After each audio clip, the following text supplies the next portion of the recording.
What's up? It's me again, Alicia nyo, at nagbabalik ulit para sa ating panibagong video. Anyway, pag-usapan natin, mga minamahal, itong dalawang identified na maka-Duterte na abogado. 2 lawyers identified dito sa kubol ni former President Duterte na hindi ko mawari na bakit gigil na gigil sila sa rights ng dalawang Chinese spy na nahuli doon sa Palawan. Buti pa nga yung mga Chinese nare-recognize ninyo yung kanilang rights. Pero yung rights ng bansang Pilipinas, hindi nyo man lang ba makita? Okay lang sana kung yung rights din ng mga Pilipino kapag nandoon ay ibino-voice out din nila eh. Kaso hindi. Hindi fair yung China sa atin. Anyway, mga minamahal, you know kung ano yung balita lately. So, suspected Chinese spies take video of PCG ship in Palawan. So, meron pong espiya na nagtitake ng video sa barko ng Philippine Coast Guard vessels na papunta doon sa West Philippine Sea. At yung malala pa dito, yung hotel, mga minamahal, na kanilang nerentahan, hindi sila nagpaalam doon sa may-ari. Nilagyan nila ng CCTV na nakamatsyag doon sa barko ng Philippine Coast Guard papunta sa West Philippine Sea. So, syempre, kahit sinong magtataka, diba? Kasi iba yung kinikilos ng dalawang Chinese nationalities na to. Well, ang pakilala nga nila, Taiwanese sila eh.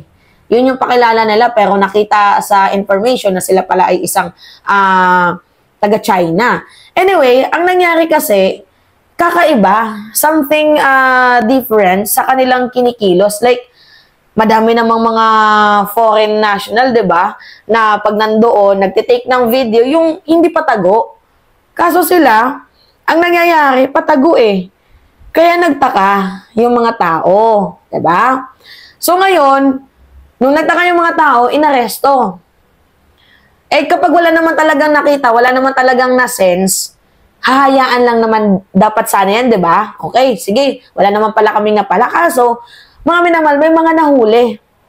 May mga nahuling paraphernalia, may mga nahuling equipment, facilities na ginagamit sa pagkalap ng information.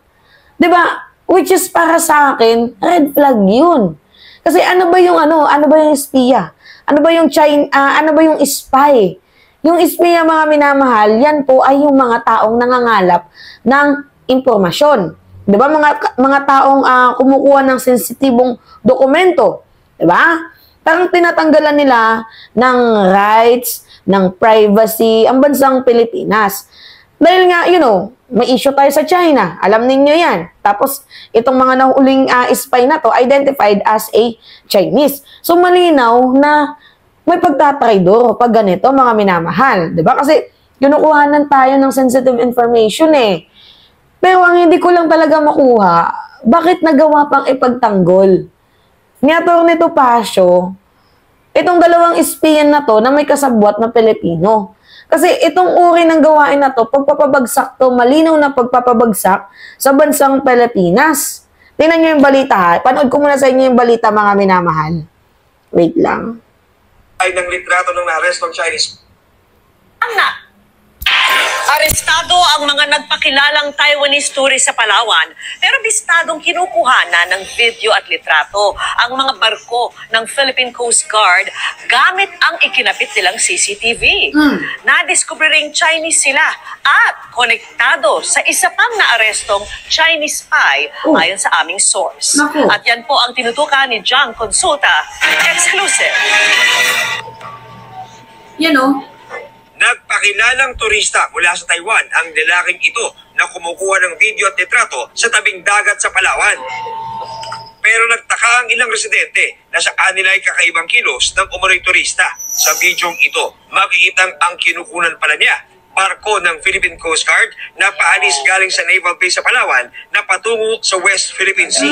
Nagtataka po kami kung bakit sila nagbibideo doon na tumatago. Samantalang may mga guest po yung beach na yun ng mga foreigner na biglang dumaan yung mga Coast Guard na laking barko, nagbibidyo rin po yung mga foreigner pero hindi po hindi po doon sa tagong lugar. Sabi, Taiwanese daw siya na halos mauntog na doon na nagtatago po. One time po, nagpalipad po sila ng drone. Kinakabahan po kasi yung mga staff doon na bakit nagpapalipad ng drone na walang paintulot at wala rin yung may-ari. Mas naghinala pa ang ilang residente sa Palawan nang magkabit ang mga nagpakilalang Taiwanese tourist ng CCTV sa isang resort na kanilang nirentahan kahit walang pahintulot ng may-ari at ang mga CCTV camera nakatutok sa karagatan. Tataka po kami kasi bakit nakatutok po doon sa dagat na kung saan yung mga barko po ng mga Coast Guard at Navy doon po dumadaan. Ayon sa source ng GMA Integrated News, ang mga nagpakilalang Taiwanese tourists ay mga Chinese nationals na hinihinalang nagsasagawa ng espionage o pang-iispiya. Ayon pa sa aming source, konektado umano sila sa unang naarestong Chinese national na ayon sa NBI at AFP ay isang hinihinalang espiya. Itinanggi ng asawa at pamilya ng naarestong Chinese ang aligasyon. Pero ayon sa AFP at NBI, marami po talagang evidences na nakukuha tayo. In the cell phones, we had pictures of the camps, military camps, pictures of the ships, mga barko, mga kagamitan ng militar. Ilan lang yung mga nakukita natin. Marami pa po ito. Meron pang follow-up at yan ay ilalahat namin sa publiko, malalaman nyo pagdating ng Webes.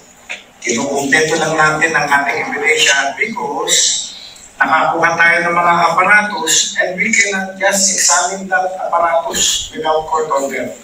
So, we have already applied for warrant to disclose the content of those apparatus para mag-hold yun sa court hearing. nagbigay din ng source mula sa NBI ng litrato ng naarestong Chinese spy habang nakadetili doon.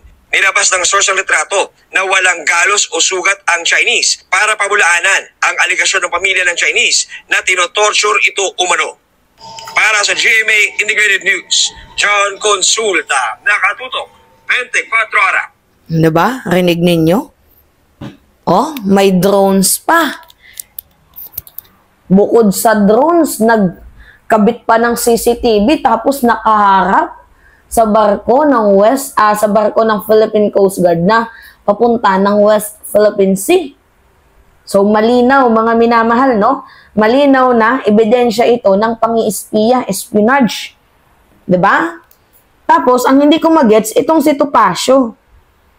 Ay nakalagay dito sa balita, sabi diyan, Topacio question arrest of alleged Chinese spy. What happened to the right to fair trial? Okay sana kung walang nakuhang ebidensya mga equipment Buti pa nga yung yung rights ng mga Chinese, 'di ba? Nilalathala ninyo, binoboses ninyo, pero yung rights ng bansang Pilipinas to privacy, hindi nyo man lang maiboses. 'Di ba? Ano yung nangyayari dito? Kay Atty. Topacio. Nagtataka lang ako. Actually, hindi lang si Atty. Topacio yan Pati din itong si Harry Roque. Di ba nang pinagtatanggol nyo pa yung rights ng mga espiya na sumisira, yumuyurak sa privacy ng bansang Pilipinas, tapos pinagtatanggol nyo pa itong may mga kasalanan. Di ba nakakaloka? Well, ano pa nga ba nga asahan natin? Itong mga taong to ay identified naman talaga na pro-China. Kasi, si Duterte, may gentleman's agreement. Si Sara Duterte, puro lang Fangxing, Waishang, Chong Changqing. Diba? Puro lang bati sa China. Alam naman natin na mukhang tunog Manchurian candidate itong mga taong to. Kaya, kung mapabagsak man nila ang administrasyon, it is because I think may pondo, may budget ang Duterte, 'di ba? Dito sa China di umano. Posible 'yun nothing is impossible. So pansinin ninyo yung mga galaw nila, talagang mapapansin ninyo na walang pagmamahal sa bayan. Literally na walang pagmamahal talaga.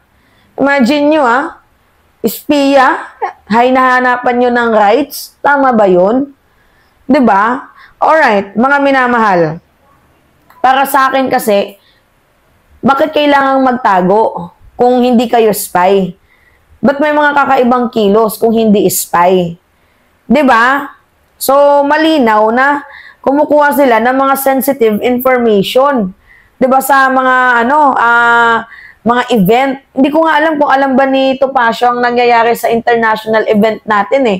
Alam mo ba yung issue ng China tas Pilipinas? Diba nakakaloka? Alright, mga minamahal. Well, ano pa nga ba nga sa natin dyan? Anyway, yun po. It's me again, Alicia nyo, at nagbabalik ulit para sa ating panibagong video. Pahingi lang po ako ng comments, mga minamahal. Likes, wag nyong kalilimutan. I-share nyo tong video na to. I-click nyo subscribe. Tapos i-hit yung notification bell para lagi kayong updated sa ating mga susunod na video. Ingat mga kababayan.